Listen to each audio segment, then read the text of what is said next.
Don't. But no one thought Kyrie could do that, including his teammates. Including Ben Simmons. Weird. 0.4 of a second. Jazz down 2. Knicks MVP, Lauri Markkanen. Hits it. Doesn't count, though. Markkanen should start the All-Star. Isn't he like tier 4 on Knicks? He should not start the All-Star. I think he should. He should start the All-Star. Yeah, you're giving him Ja's spot since Ja's bruise guy? Wonderful G League. Scoot Henderson. Ooh. Ooh. You know, whoever misses out on Wembanyama, right? They're going to be bummed out. Like, oh, hold on a second. Well, right. No, it's going to be like Zion and Ja. Where number 2 is an awesome. Are you taking shots at my guy? No. No. Got a hurt hamstring. It's a wonderful time. No, I'm not saying no because I think Wembanyama's going to be better than him, but it's going to be a great consolation. Weird. More Bucks Wizards. Bradley Beal, what was your plan here? No, what are you doing? No, like, sure. Have some of this. It's more on Bradley Beal's pass. You know, Brew, I didn't know that was in Giannis's bag. It's a Bradley Beal play. It's a silly pass for Bradley Beal. I didn't know he could dunk that. Pretty good. Giannis had that. Wonderful Virginia at Pitt. Nike Sabandi. Big dunk here. ACC action. Panthers win, and that's weird and wonderful from the National Pastimes. Packers Lions. Good segment coming up for you.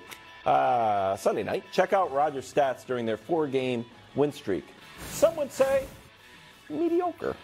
Completion percentage 64%, 200 passing yards. It's like Mac Jones numbers, but not as dirty as 6 pass, 4 touchdowns, 2 interceptions, 87% passer rating. Yeah. Nick.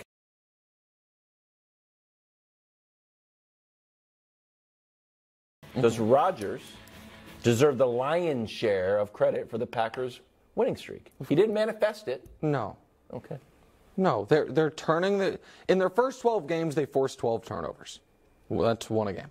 In their last 4 games they have forced 12 turnovers. That's 3 a game. They have been running the ball. They were running the ball well their first 12 games of the year. They've been running the ball great. Their last 4 games. What did you say? They've been running the ball great. Coach, listen, I've come around. Did that hurt to come on? Listen, America, 5 years ago, 5 years ago, I might have said to Coach one day on the air, I think NFL teams should maybe never, ever run the ball. And Coach won't let it go. I was wrong about that, okay? Sorry. When you reference that stat, where are the bugle guys? So, right. The trumpets.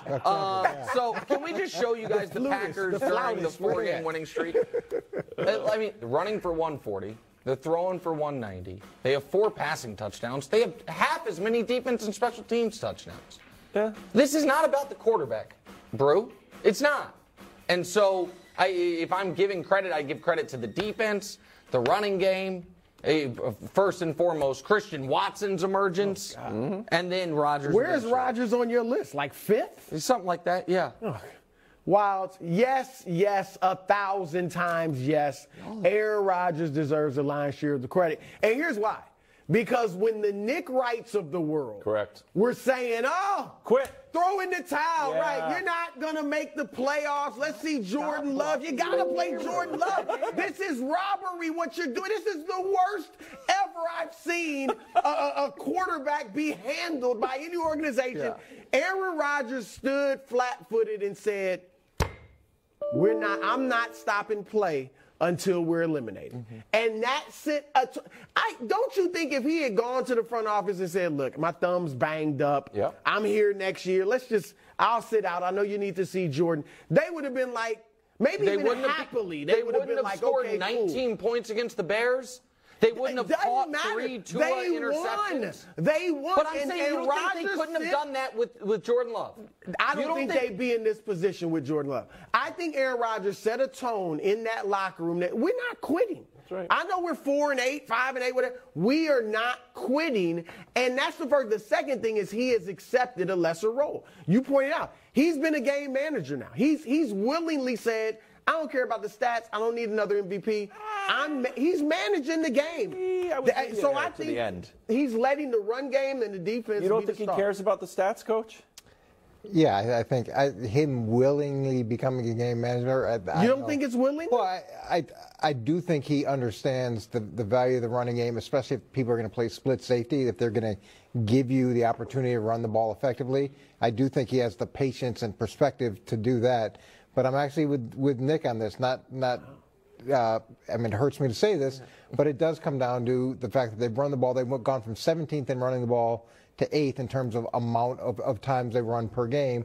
And then defensively, if you just look in the passing game, it's 9 picks to 3 touchdowns. So they've only given up 3 passing touchdowns during this winning streak as well. And no quarterback's gotten over an 80 quarterback rating. So that's really good defensively. And when you look at Rodgers, he has been flat-footed, but not in necessarily a good way, because his quarterback rating is almost 20 points below his career average. Right. And it's below where it was during the first 12 games of the year. It's below where it was when they've stopped turning the ball over.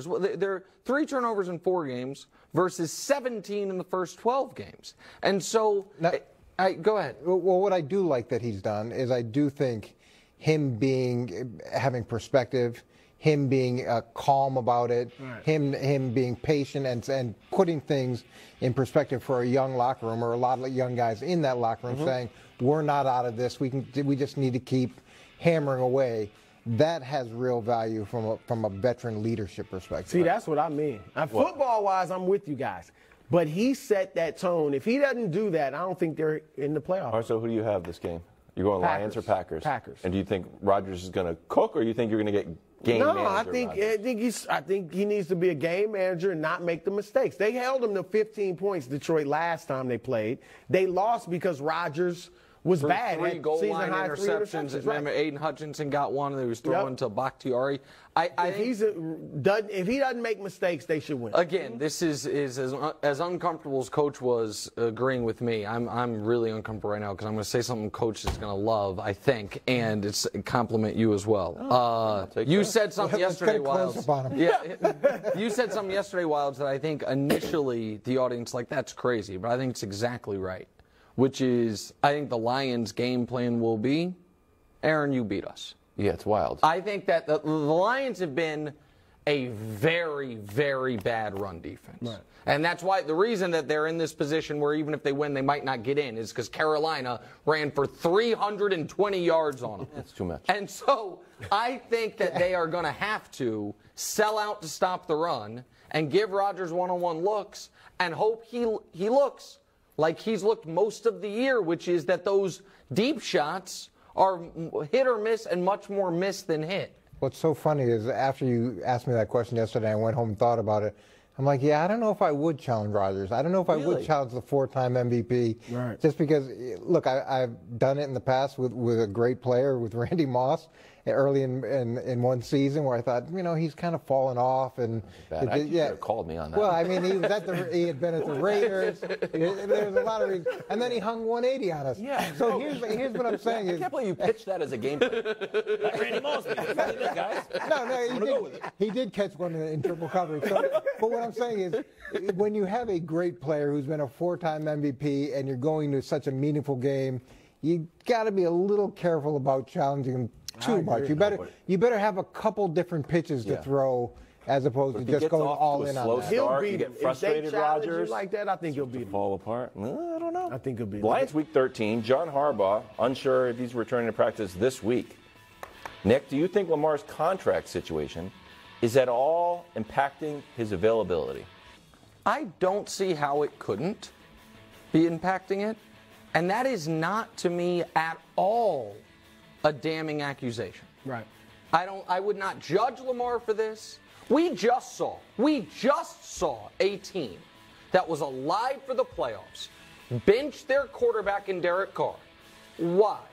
Because his contract was as such that if he got hurt, they would have to pay him. And nobody was like, oh my God, so unfair to Derek Carr. People were like, oh yeah, that's the business. Kind of makes sense. Even though the team's still alive for the playoffs. So if you're Lamar and you are guaranteed $0 after this season.